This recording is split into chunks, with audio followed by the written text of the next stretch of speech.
어느 날 오후 소은은 도서관에서 집으로 돌아오는 길에 작은 골목길에서 다리를 저는 새끼 고양이를 발견했다. 고양이는 웅크린 채 고통스러운 울음소리를 내고 있었다.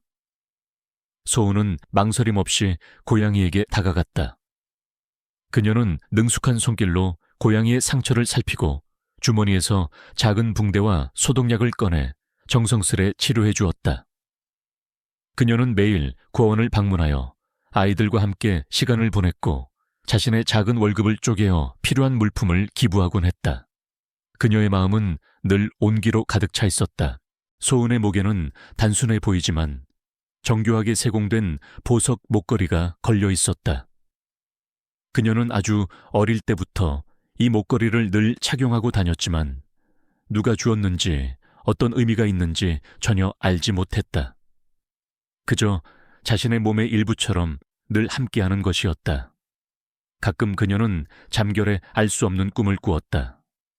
거대한 저택과 푸른 잔디밭, 그리고 그 안에서 들려오는 아름다운 피아노 선율. 꿈속의 소녀는 자신과 닮았지만 얼굴은 흐릿했다. 꿈에서 깨면 늘 가슴 한편에 알 수 없는 그리움이 남았지만 소은은 그저 꿈일 뿐이라고 생각하며 애써 지워버리곤 했다. 그녀는 자신의 삶이 이 작은 마을에 뿌리내려 있다고 굳게 믿었다. 어느 날 저녁 소은의 평화로운 세상에 갑작스러운 폭풍이 들이닥쳤다. 남편 하은의 김민준, 이 그녀에게 이혼을 통보한 것이다. 민준은 평범한 직장인이었지만 늘 상류층 삶을 동경하고 있었다. 그는 소은의 순수하고 소박한 삶을 사랑하기보다는 자신의 성공을 위한 발판으로 그녀를 이용하려 했다. 그는 이미 재벌 CEO의 딸인 강요진 하카과 은밀한 관계를 맺고 있었다. 이소은, 우리는 이제 끝이야. 너 같은 평범한 여자랑은 더 이상 같이 살 수 없어. 민준의 목소리는 차갑고 단호했다. 그의 눈빛에는 경멸과 함께 성공에 대한 욕망이 가득했다. 강유진 씨는 나랑 어울리는 여자야. 너처럼 보잘것없는 여자 말고. 소은은 충격에 휩싸였다. 그녀의 심장이 찢어지는 듯 아팠다. 그녀는 민준을 진심으로 사랑했고 그들의 소박한 결혼 생활이 행복하다고 믿었다. 하지만 그의 말은 그녀의 모든 것을 산산조각 내버렸다. 민준 씨, 우리가 어떻게 이렇게 될 수 있죠? 내가 당신에게 뭘 잘못했어요? 그녀의 목소리는 절규에 가까웠다. 민준은 냉정하게 말했다. 네가 가진 게 아무것도 없다는 게 잘못이야. 나는 더 이상 너 같은 가난뱅이와 함께할 수 없어. 너는 내게 짐일 뿐이야. 그의 말은 비수가 되어 소은의 심장에 박혔다. 그녀는 고통과 함께 극심한 모욕감을 느꼈다. 눈물이 쉴 새 없이 흘러내렸지만 그녀는 억지로 참고 민준의 얼굴을 똑바로 응시했다. 그 순간 그녀의 마음속에 절망 대신 차가운 결의가 싹 텄다. 그래, 당신이 나를 이렇게 만들었으니 내가 당신에게 내가 누구였는지 그리고 내가 무엇을 할 수 있는지 보여줄게. 민준은 유진의 힘을 빌려 소은의 삶을 더욱 처참하게 만들었다. 그는 소은이 일하던 도서관에 압력을 넣어 그녀를 해고시켰고 그녀의 친구들에게까지 소은을 멀리하라고 협박했다. 소은은 순식간에 모든 것을 잃었다. 그녀는 작은 마을에서 홀로 남겨졌다. 모든 문이 닫히고 더 이상 돌아갈 곳이 없었다. 그녀는 세상의 바닥에 내던져진 듯한 기분이었다. 절망에 빠진 소은에게 한 통의 전화가 걸려왔다. 이소은 씨 되십니까? 저는 박태준 회장님의 법률 대리인입니다. 회장님께서 갑작스럽게 돌아가셨습니다. 그리고 유언장에 이소은 씨가 언급되어 있습니다. 변호사의 목소리는 차분했지만 그 내용은 소은의 삶을 송두리째 뒤흔들기에 충분했다. 박태준 회장님. 이라니요, 제가 왜... 소은은 혼란스러웠다. 그녀는 평생 자신을 키워준 아버지만을 알고 있었다. 이 알 수 없는 재벌 회장의 죽음이 자신과 무슨 관계가 있다는 말인가.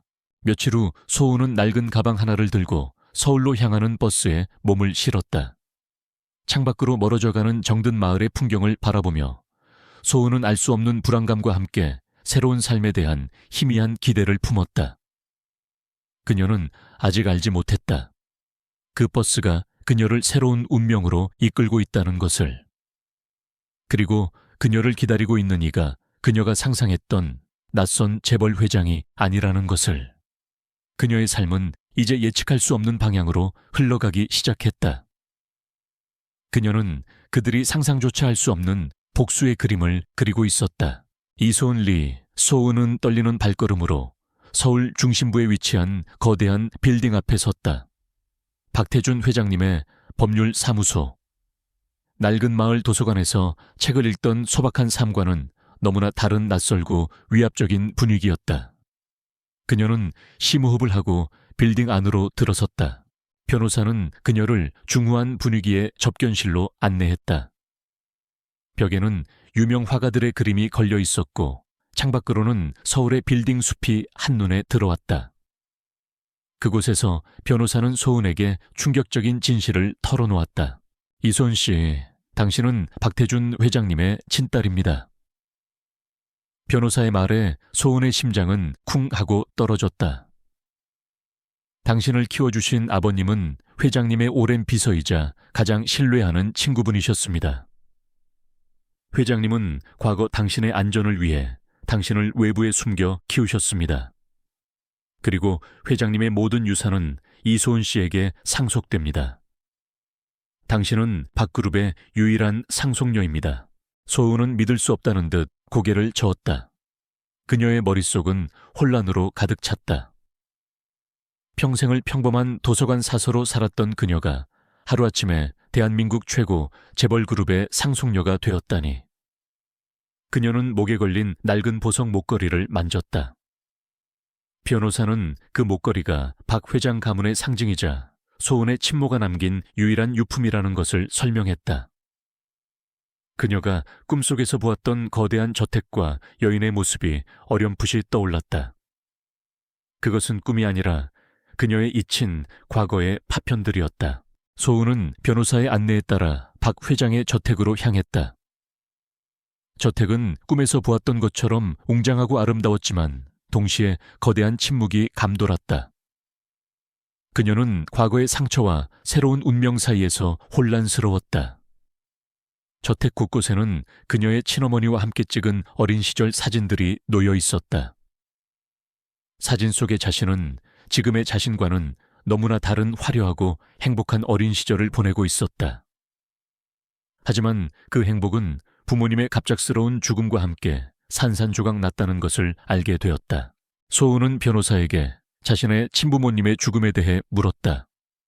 변호사는 당시 불의의 사고였다고 설명했지만 소은의 마음속에는 알 수 없는 의문이 남았다. 단순한 사고일까? 아니면 한편 김민준과 강유진 강요진은 소은이 박그룹의 상속녀가 되었다는 소식에 경악을 금치 못했다. 그들은 자신들이 버리고 조롱했던 가난뱅이 이소은이 하루아침에 자신들보다 훨씬 높은 위치에 올랐다는 사실에 분노하고 질투했다. 말도 안 돼 그 빌어먹을 이소은이 박 회장 딸이라고 거짓말이야. 그 가난뱅이가 어떻게 재벌 딸이 될 수 있어? 민주는 분노의 찬 목소리로 소리쳤다. 그의 얼굴은 시퍼렇게 질려 있었다. 유진은 이를 갈았다. 그녀는 소은에게 빼앗긴 민준을 되찾고 싶어 했지만 이제는 질투와 열등감에 휩싸였다. 그 계집애가 어떻게 이럴 수 있어 감히 나보다 더 높은 곳에 올라서려고 하다니. 그녀는 소은을 제거하고 싶다는 충동에 사로잡혔다. 그들은 소은의 과거를 파헤치고 그녀를 끌어내릴 방법을 모색하기 시작했다. 그들은 소은의 과거를 조작하거나 그녀의 명예를 훼손할 거짓 소문을 퍼뜨리려 했다. 소은은 민준과 유진의 움직임을 주시했다. 그녀는 그들의 탐욕과 잔인함에 치를 떨었다. 그녀는 이제 더 이상 당하기만 하는 나약한 존재가 아니었다. 그녀는 자신의 새로운 신분과 힘을 이용해 그들에게 복수할 계획을 세웠다. 그녀는 변호사를 통해 박그룹의 경영 전반에 대한 보고를 받고 빠르게 사업에 대한 지식을 습득했다. 그녀의 탁월한 이해력과 냉철한 판단력은 변호사를 놀라게 했다. 소은은 민준과 유진을 자신의 첫 번째 타겟으로 삼았다. 그녀는 먼저 민준이 몸담고 있는 회사를 은밀하게 조사했다. 그리고 민준이 회사 자금을 횡령하고 유진의 아버지인 강 회장과 함께 불법적인 사업을 벌이고 있다는 사실을 알게 되었다. 그녀는 모든 증거를 조용히 수집했다. 그녀는 그들이 상상조차 할 수 없는 방법으로 그들의 모든 것을 빼앗을 것이다. 어느 날 저녁 소은은 박 회장의 서재에서 옛 앨범을 발견했다. 그 속에는 어린 시절 자신의 모습과 함께 다정한 친부모님의 모습이 담겨 있었다. 그리고 앨범 마지막 페이지에는 어린 자신이 그린 그림 한 장이 있었다. 그림 속에는 행복한 가족과 함께 자신이 키우던 수국꽃이 활짝 피어 있었다. 그림 옆에는 나는 아빠 딸 박소은이라는 어린 글씨가 적혀 있었다. 그때 그녀의 뇌리에 강렬한 기억의 파편들이 스쳐 지나갔다. 사고가 나던 날 부모님이 주고받던 알 수 없는 대화, 그리고 자신을 품에 안고 소은아 무서워하지 마. 아빠가 널 꼭 지켜줄 거야 라고 말하던 아버지의 마지막 목소리. 그녀는 눈물을 흘렸다. 사고가 아니었어. 누군가가 우리 가족을... 소은은 자신의 친부모님의 죽음이 단순한 사고가 아님을 직감했다. 그녀는 자신의 복수가 단순한 개인적인 복수를 넘어 부모님의 죽음에 얽힌 거대한 진실을 밝히는 시작점이 될 것이라는 것을 깨달았다. 그녀의 눈빛은 더욱 강렬한 결의로 불타올랐다.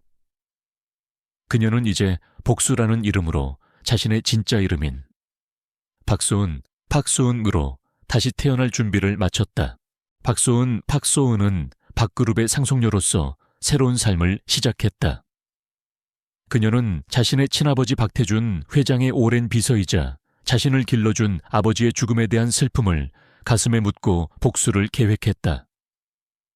그녀는 더 이상 나약한 도서관 사서 이소은이 아니었다. 그녀는 냉철한 지성과 강철 같은 의지를 가진 박그룹의 상속녀 박소은이었다.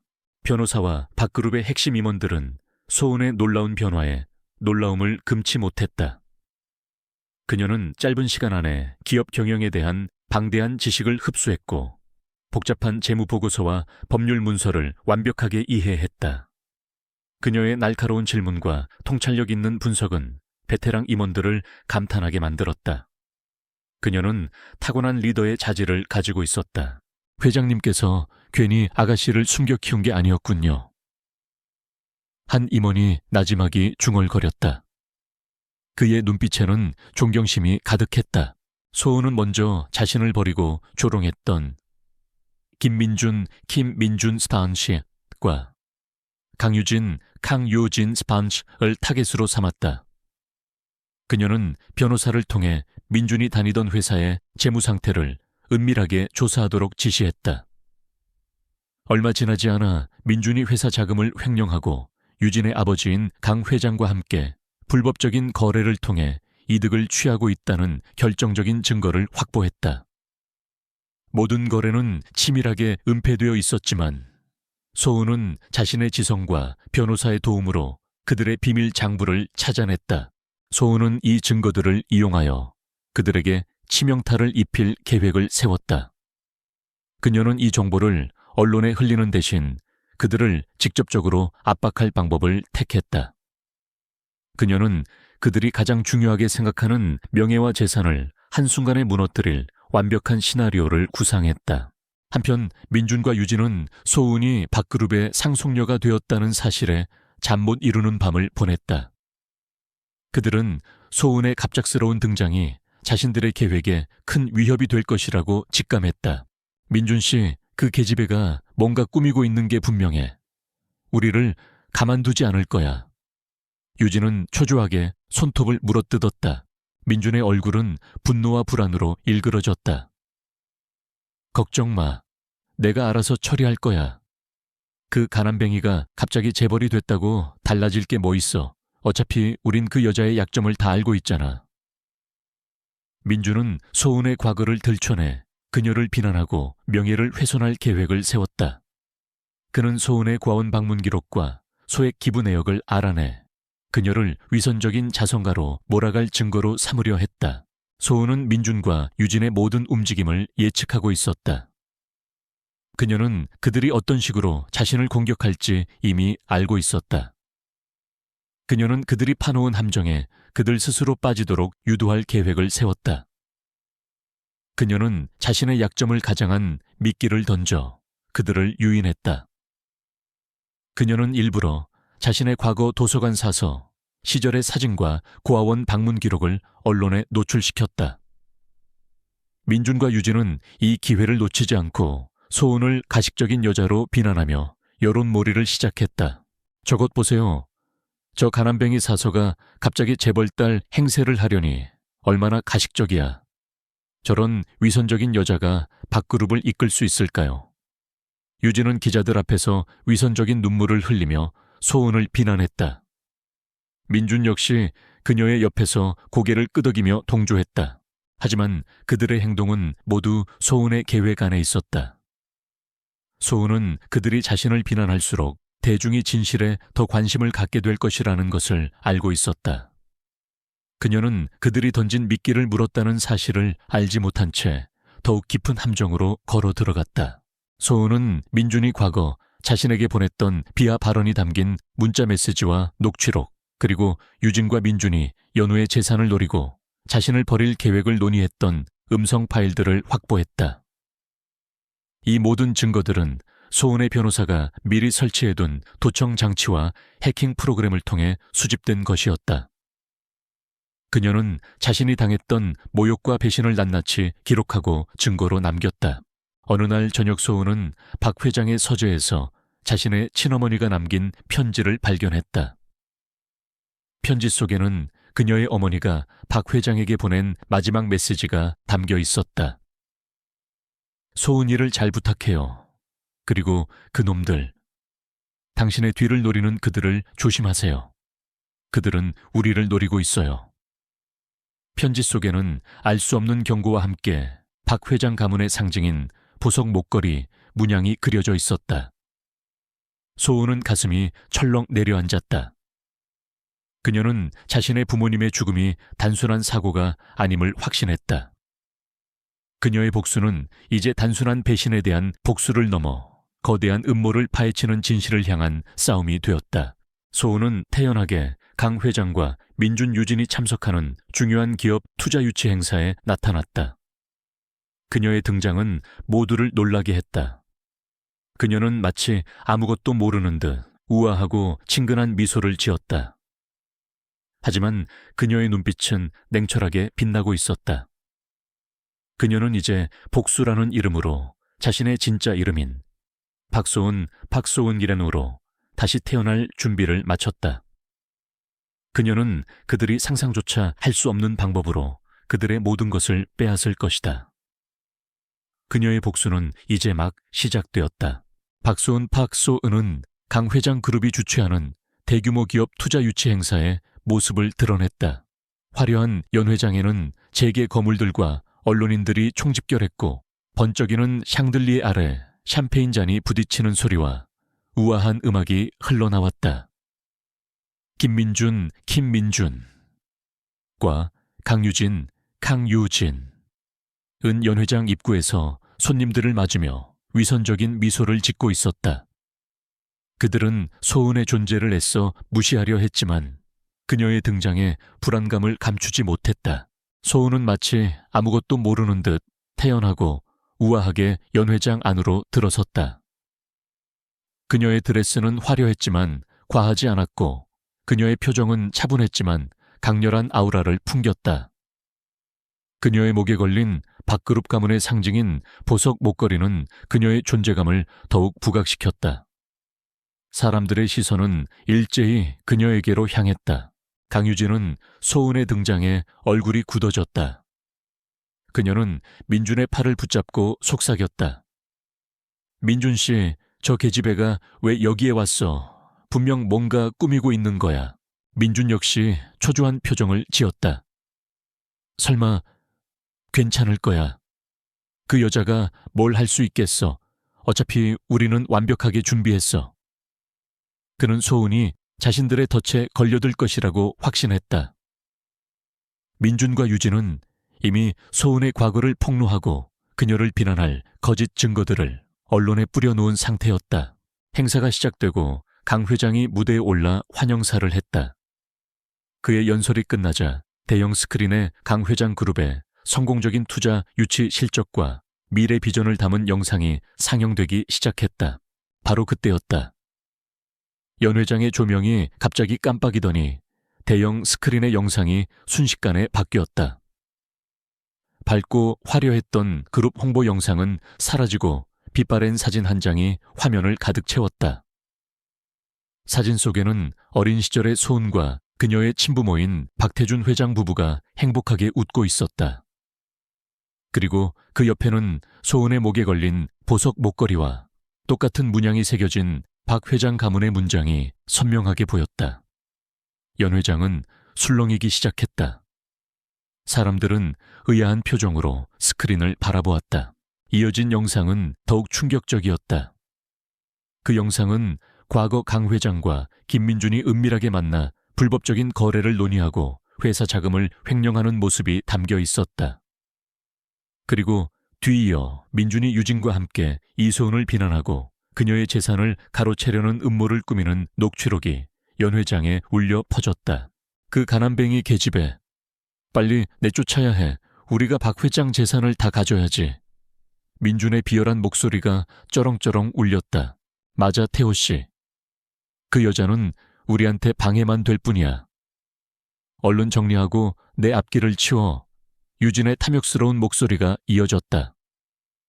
그들의 추악한 본성이 만천에 드러나는 순간이었다. 연 회장은 순식간에 아수라장이 되었다. 사람들은 경악했고 웅성거림은 이내 분노와 탄식으로 변했다.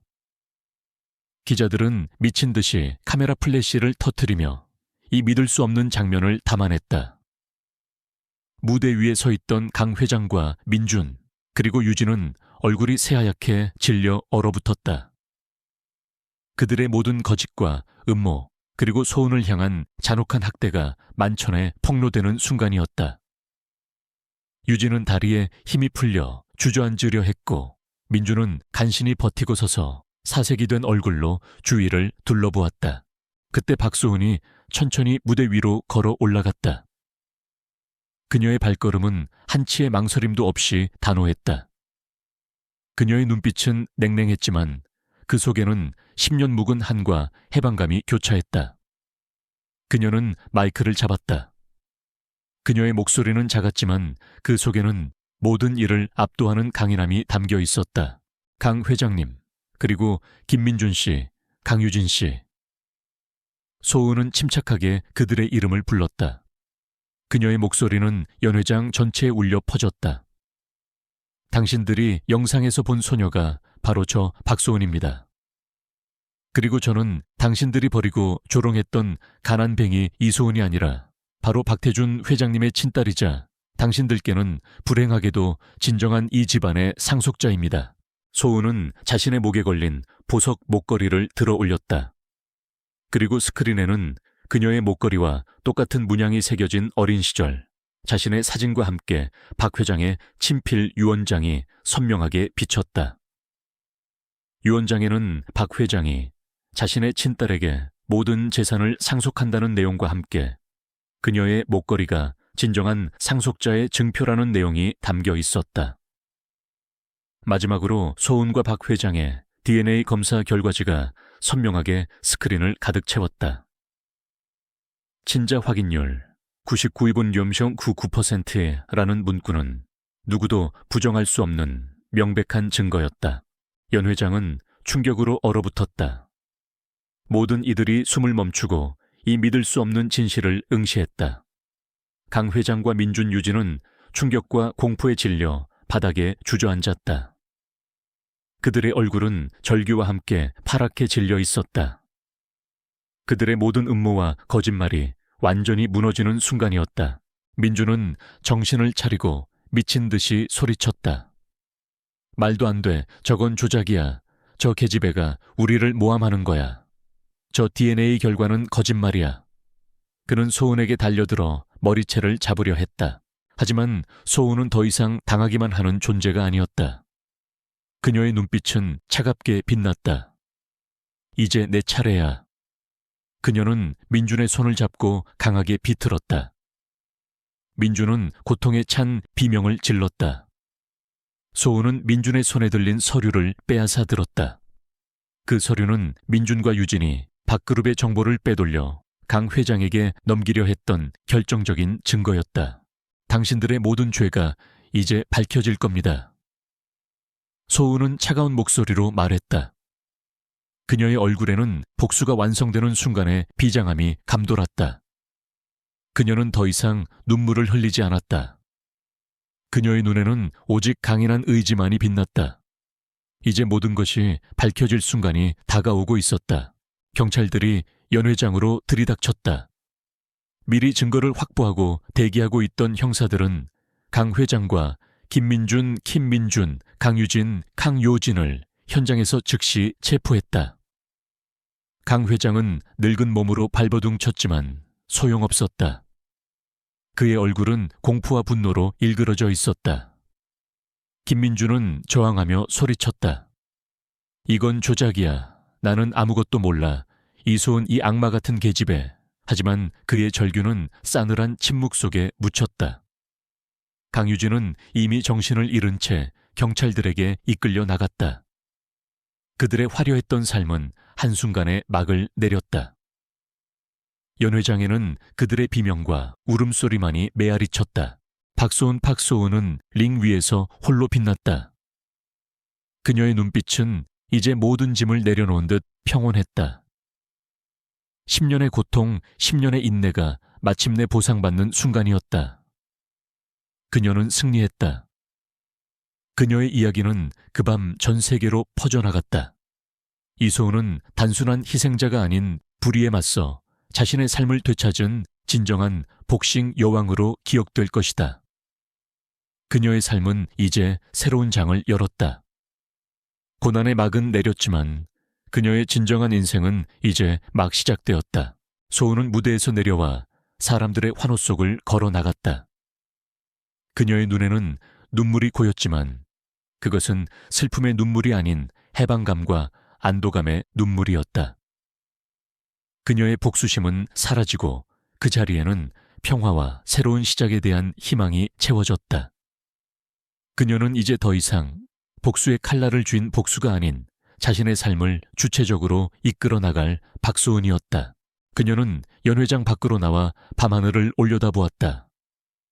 수많은 별들이 반짝이며 그녀를 축복하는 듯했다. 그녀의 귓께는 돌아가신 아버지의 목소리가 들리는 듯했다. 소은아, 너는 이 세상에서 가장 소중한 존재란다. 그녀는 자신의 목에 걸린 보석 목걸이를 만졌다. 그 목걸이는 이제 더 이상 잊힌 과거의 상징이 아닌 그녀의 정체성과 그녀가 겪었던 모든 시련을 이겨낸 강인함의 증거였다. 다음 날 아침 모든 언론은 박소은의 복수극을 대서특필했다. 재벌가 비극의 진실 숨겨진 상속녀의 방역, 복싱 여왕 불의를 응징하다. 헤드라인은 그녀의 이름을 전 세계에 알렸다. 강 회장 그룹의 주가는 폭락했고 강 회장과 김민준, 강유진이 저지른 모든 비리와 범죄는 철저히 조사되었다. 그들은 국민적 공분과 함께 법의 심판을 받게 될 것이었다. 소은은 이제 박그룹의 실질적인 수장이 되었다. 그녀는 변호사와 임원들과 함께 그룹의 혼란을 수습하고 투명하고 윤리적인 경영 시스템을 구축하기 위해 노력했다. 그녀는 과거의 상처에 갇히지 않고 미래를 향해 나아갈 것이라고 다짐했다. 그리고 그녀는 자신이 가장 먼저 해야 할 일이 무엇인지 알고 있었다. 그녀는 자신을 키워준 아버지의 무덤을 찾아갔다. 아버지는 그녀의 곁에서 늘 묵묵히 그녀를 지켜주었던 유일한 존재였다. 아버지, 저 돌아왔어요. 이제 이소은이 아니라 박소은으로요. 그녀는 무덤 앞에 무릎을 꿇고 눈물을 흘렸다. 아버지가 저를 지켜주셨던 것처럼 이제 제가 아버지의 이름을 빛낼게요. 그리고 제가 이 세상의 불의에 맞서 싸울게요. 그녀는 아버지에게 진심으로 감사하며 그의 사랑을 영원히 가슴속에 간직할 것이라고 맹세했다. 그녀는 또한 과거 그녀를 보살펴 주었던 작은 고아원을 찾아갔다. 아이들은 그녀의 소식을 듣고 환호했다. 이소은 언니가 TV에 나왔어요. 언니가 제일 멋져요. 아이들의 순수한 환호의 소은은 따뜻한 미소를 지었다. 그녀는 아이들에게 자신이 겪었던 고난과 그것을 이겨낸 용기에 대해 이야기해 주었다. 그녀는 그곳에 박소은 희망 재단을 설립하겠다고 약속했다. 그녀는 이제 자신이 받은 사랑과 희망을 세상에 되돌려줄 차례라고 생각했다. 소은은 이제 새로운 인생의 시작점에 서 있었다. 그녀는 과거의 아픔을 통해 더욱 강해졌고 자신의 존재 가치를 증명했다. 그녀의 이야기는 단순한 복수극이 아니었다. 그것은 상처받은 영혼이 어떻게 치유되고 어떻게 세상을 변화시킬 수 있는지를 보여주는 희망의 메시지였다. 그녀는 이제 복싱 여왕을 넘어 희망의 여왕으로 불리며 세상을 밝히는 존재가 되었다. 강 회장, 체어맨 캉과 김민준, 김민준, 강유진 강, 유진의 추악한 범죄가 만천에 드러난 후 그들의 몰락은 순식간에 이루어졌다. 언론은 연일 그들의 비리와 탐욕을 보도했고 국민적 공분은 걷잡을 수 없이 커졌다. 그들은 법의 심판대 위에 섰고 수많은 증거와 증인 앞에서 자신들의 죄를 부정할 수 없었다. 결국 강 회장은 수십 년의 횡령과 배임 혐의로 김민준과 강유진은 살인 미수 및 사기 공갈 등의 혐의로 중형을 선고받았다. 한때 대한민국 재계를 주름잡던 그들의 이름은 이제 추악한 범죄자라는 오명과 함께 역사 속에 기록되었다. 그들의 모든 재산은 몰수되어 사회에 환원되었고 그들의 이름이 새겨진 건물과 흔적들은 하나둘씩 지워졌다. 그들의 화려했던 삶은 마치 한여름밤의 꿈처럼 허무하게 막을 내렸다. 박소은 파크, 소은대은 이제 명실상부한 박그룹의 수장이자 대한민국에서 가장 존경받는 기업인 중 한 명이 되었다. 그녀는 회장실에 앉아 쌓여있는 서류들을 바라보았다. 그 서류들은 단순한 숫자가 아니라 수많은 사람들의 삶과 연결된 거대한 책임감이었다. 그녀는 과거의 상처에 머무르지 않았다. 그녀는 오직 미래를 향해 나아갔다. 그녀의 경영 철학은 투명성과 윤리, 그리고 사회적 책임이었다. 불필요한 관행을 없애고 직원들의 복지를 최우선으로 생각했다. 박그룹은 연우의 리더십 아래 급속도로 성장했고 대중의 신뢰와 사랑을 한 몸에 받았다. 그녀는 가장 먼저 박소은 희망, 재단을 공식 출범시켰다. 재단은 그녀가 어린 시절 보살핌을 받았던 고아원에 대규모 투자를 단행하여 최신 시설을 갖춘 복합교육 및 보호시설로 탈바꿈시켰다.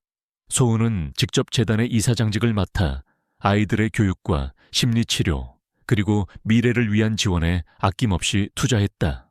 그녀는 주 1회 직접 고아원을 방문하여 아이들과 함께 시간을 보냈고 그들에게 자신의 이야기를 들려주며 희망과 용기를 불어넣었다. 이 세상에는 너희를 사랑하고 지지하는 사람들이 많아. 절대 포기하지 마. 너희는 모두 특별한 존재야. 소은은 아이들의 눈을 바라보며 따뜻하게 말했다. 아이들은 그녀의 말 한마디 한마디에 귀 기울였고 그녀를 언니이자 희망이라고 불렀다. 소은의 곁에는 늘 든든한 조력자들이 있었다.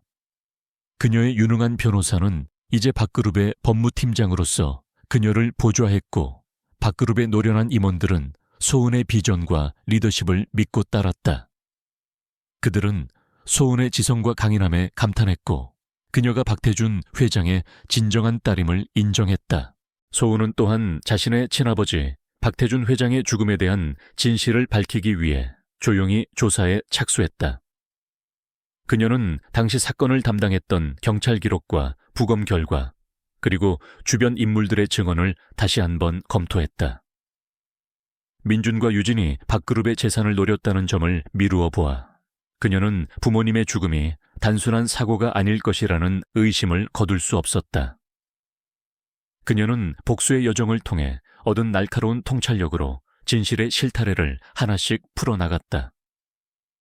그녀는 아직 밝혀지지 않은 또 다른 배우가 있을 것이라고 직감했다.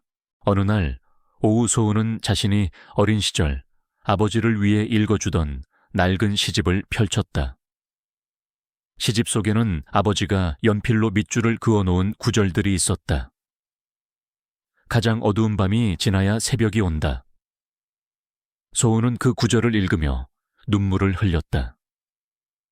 그녀는 아버지가 자신에게 남긴 마지막 메시지라는 것을 깨달았다.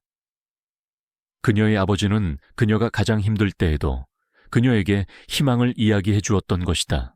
소은은 이제 더 이상 과거의 아픔에 갇혀 있지 않았다. 그녀는 자신이 받은 사랑과 희망을 세상에 되돌려주는 데 집중했다.